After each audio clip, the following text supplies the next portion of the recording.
Hey, what's up guys, it's Apologia here, back with another part of What If Naruto Was in a Political Marriage. Before continuing this part, I would like you guys to leave a like and subscribe to my channel if you haven't, and like the content of this channel. And without further ado, let's continue our story. Last time we left off when Naruto arrived at village hidden in the rocks and was ambushed by Kuretsuchi into a prank, and so their wars of prank began. And now we continue our story. A few hours later, Naruto was getting himself pumped up. Okay, I got this. Going through the proper hand signs, he shouted out, "Earth walking," and sank into the ground. He came bursting right back up for air immediately afterwards. Okay, Earth walking is a success for now at least. It wasn't really. A lot more depended on a jutsu than it successfully being used. There was a whole slew of how things that one had to take into account when using jutsu on the battlefield. Naruto didn't even really know how to navigate around in the ground, or how to make it so he could breathe under there for a limited amount of time. But nevertheless, he felt like he had achieved something for the day, so he went to go and wake up Kuretsuchi. The snores that she had been making had reverberated throughout the training field for the longest of time. But Naruto didn't want to needlessly wake her up and suffer her wrath. But with the need to train now over and done with, he could confidently wake her up without suffering castration. He nudged her with his toe. "Oi, Pinksuchi, wake up." She was unaffected by his prodding, so he shoved her a bit with his foot.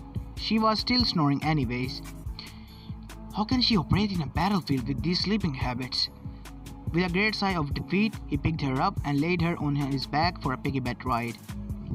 Unknown to him, she was inwardly smirking. The walk back to her place was slow. It didn't matter how much endurance he had, she was still heavy in comparison to his physical strength. Just as he was making to where he thought she lived, he heard Kuretsuchi shout, "Now!" She planted her feet on his back and used him as a springboard to jump off of him. He ate dirt and was in time to see several teenagers armed with balloons filled with an unknown liquid. "I knew it," Naruto shouted, and unsealed his own ammunition of water balloons. A balloon was lobbed at him from one of the teens, but he was able to dodge just in time for an imposing adult to get impact straight in the chest from it. He now had a yellow paint stain on his front shirt. Still dodging balloons, Naruto handed a few of his own to the unknown person now, painted with yellow color on his chest. He took the balloons and started fighting alongside Naruto.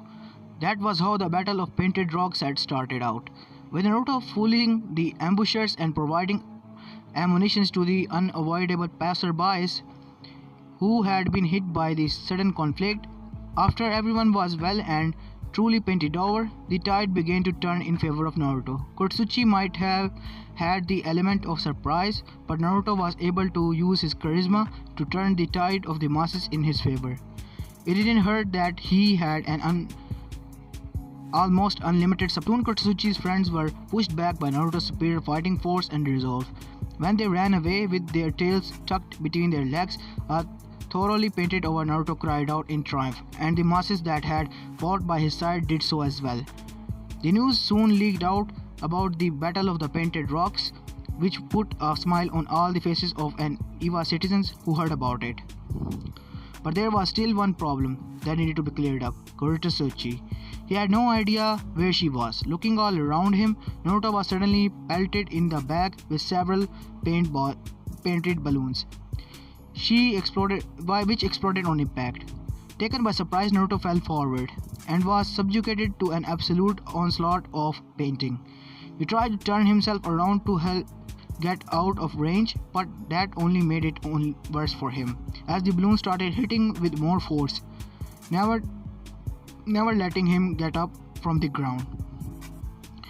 When the pelting stopped, he looked up to a nearby rooftop to see a smirking Kuretsuchi. She dropped down and faced him from about 20 feet away. "How did you know that I was going to do that?" Kuretsuchi asked. She was unpainted, as she had been hiding on the rooftop the entire time. "You already had milk. There was no reason for you to get some more. So I guess that you were plotting something," he said with a smile. "And the painted balloons?" she asked. Whenever I'm not on a mission, I'm always have something on me. I just so happened to that we had the same idea. Hmm, great mind thinking alike, she said. Well, like not entirely alike. Yeah, just as he said that multiple Naruto poofed into existence from their state of being transformed into different items on the road. They all hefted a filled beyond capacity painted balloon and hurled it at our favorite pink-haired heroine. With no room to maneuver, she was not only able to cross her arms in front of her and crouch slightly before she was painted over in a deluge of different colors. All the clones poofed out of existence once their mission was completed. Not talking at all, she began to shuffle towards the still down Naruto. Once she was close to him, she fell to the ground by his side. They both sat there in silence. The roads were painted and mixed with different colors. The houses that got hit all had splatters on them. Strangely enough, it was Kurtsuchi's home that got hit with the worst of the paints. In cynic, they both looked at each other in the eyes from their positions on the ground and started laughing. Naruto laughing soon died down, but Kurtsuchi remained in that state for a while longer. Even though her personality was mischievous in nature, even though her snoring would wake a bear from slumber, even though she acted with a brusque disposition, she had a very beautiful laugh, in Naruto's opinion. Naruto had never stopped and listened to her laugh before. The sound of her harmonious laugh brought a smile to his face. Once she was done laughing, she opened her eyes up again to see Naruto staring at her with a smile on his face, even if it was difficult to tell with all the paint on his face. "What?" she asked playfully. "You have a really nice laugh," Naruto said. This caused her to be taken aback. Thanks." She picked herself up and offered a hand to the down Jinchuriki. He took it and was brought to stand on his feet. "You know what, Kurtsuchi? I really like you," Naruto said bluntly. This caused her to be even more taken aback. "Okay, thanks. I really like you too." Naruto continued to smile. "You're like the only person who can match me and my pranking." He held a hand out towards her. "Thanks for being a friend." She took the hand. "Hehe, no problem. You're kind of funny to hang around with. But I'm never going to forgive you for dyeing my hair pink," she said playfully. "Aw, but you looked so nice with pink hair." She blushed even if it wasn't evident on her face because of the paint. Her change in demeanor definitely showed her embarrassment. "Don't say things like that. You don't mean," she had. Naruto was kind of confused by this. Why is she embarrassed? I just complimented her. Whenever he complimented Sakura, she would usually tell him off or hit him, but Kurtsuchi got embarrassed from it. Naruto started plotting again, so she gets embarrassed when she gets compliment. I think I could work that angle. Naruto said with an inwardly evil laugh. He started to walk to Kurtsuchi's house. "If we're going to continue pranking each other, we're going to have to tone it down a bit. Don't you think, my beautiful wife?" She looked at him as he walked in the direction of her home. "Maybe a relationship between us could work. But before that happens, I'm going to get him back for dyeing my hair pink." It was start of a beautiful relationship and a friendship. Chapter 19.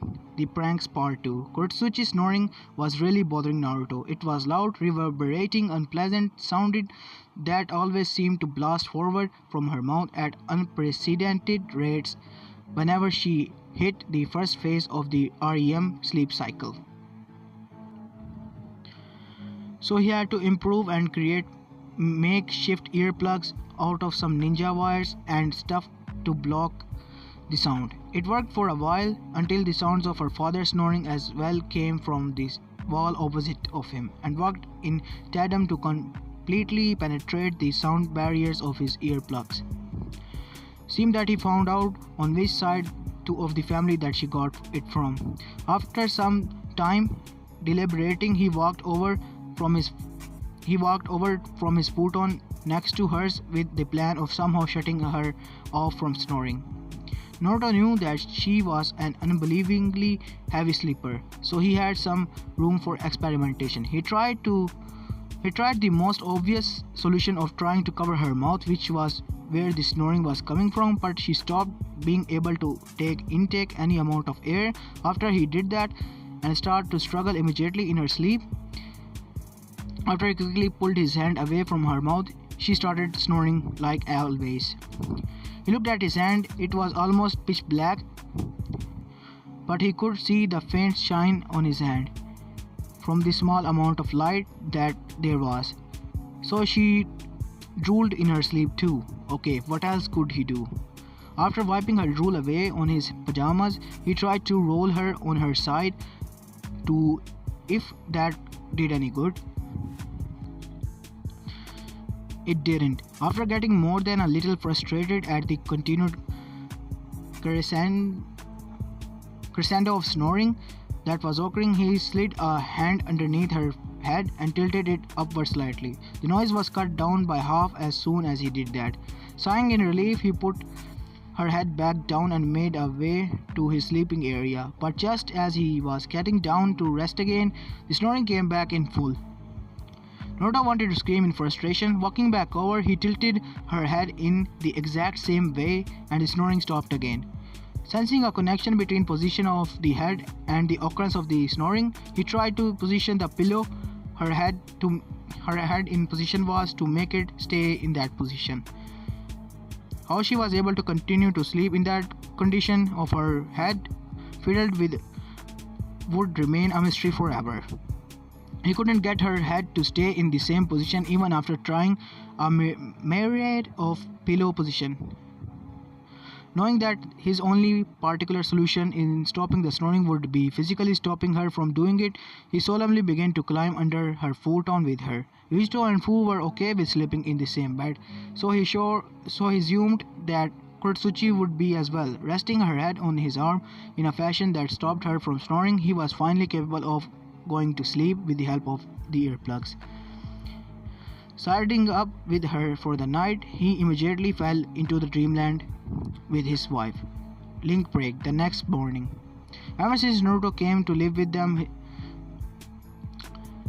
Kitsuchi and his daughter, Kitsuchi had been walking into some weird situation. The first he came home, he realized that his son-in-law was making a meal for all of them. The next morning he woke up to his daughter having a different tail curler and his son-in-law being extremely sleep deprived.